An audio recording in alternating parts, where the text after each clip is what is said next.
বিসমিল্লাহির রহমানির রহিম। আসসালামু আলাইকুম ভিউয়ার্স, লুপার রান্নাঘর ইউটিউব চ্যানেল থেকে আপনাদের স্বাগতম।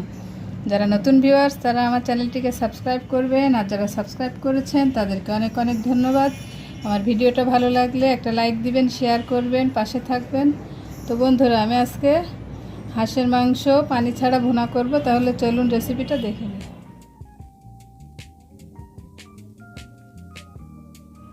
চুলে একটা কড়াই বসিয়ে দিয়েছি, এখন দিয়ে দিব পরিমাণ মতো তেল, পেঁয়াজ কুচি, দিব কিছু তেজপাতা, দারুচিনি,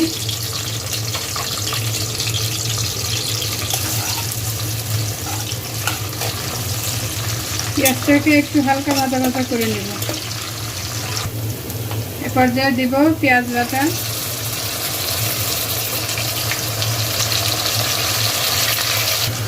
এখন দেব শুকনো মরিচ, জিরা, এলাচ, এই মশলাগুলো সব একসঙ্গে বাটা, আদা বাটা,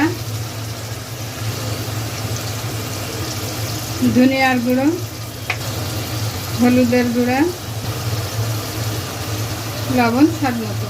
এখন মশলাটা খুব ভালোভাবে কষিয়ে নেব।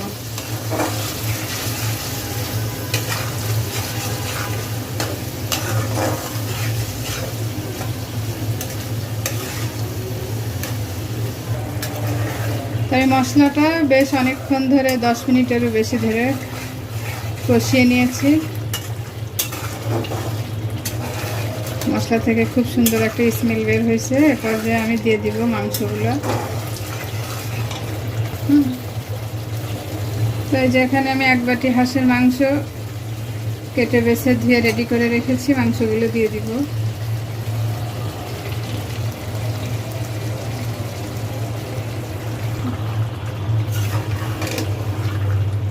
এখানে মাংসটাকে খুব ভালোভাবে কষাতে হবে।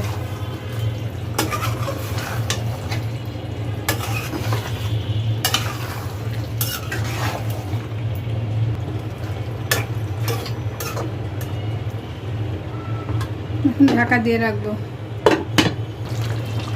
আমার মাংসটা খুব ভালোভাবে কষানো হয়ে গেছে। আমি এ পর্যায়ে কিছুটা আলু দিব।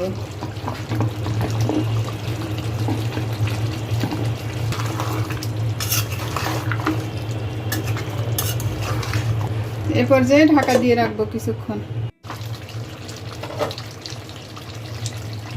আমার মাংসটা রান্না হয়ে গেছে। আমি আসলে এক্সট্রা করে ঝোলের পানি দিই নাই, এভাবেই ভুনা করেছি তেলে।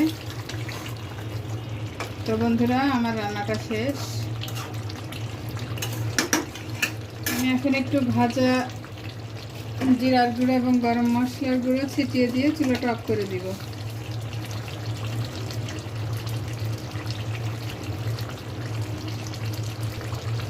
বন্ধুরা, আমার রান্নাটা শেষ, আমি এখন সার্ভ করে দিব। তো বন্ধুরা, আমার রান্নাটা শেষ, আমি সার্ভ করে দিয়েছি। দেখে নিশ্চয়ই বুঝতে পারছেন রান্নাটা অনেক মজা হয়েছে, ইয়ামি হয়েছে। রুটি দিয়ে আমরা এখন সবাই ডিনার করব। তা বন্ধুরা, এরকম মজার মজার রেসিপি পেতে আমার চ্যানেলটিকে সাবস্ক্রাইব করবেন, আমার পাশে থাকবেন। সবাই ভালো থাকবেন। আল্লাহ হাফেজ।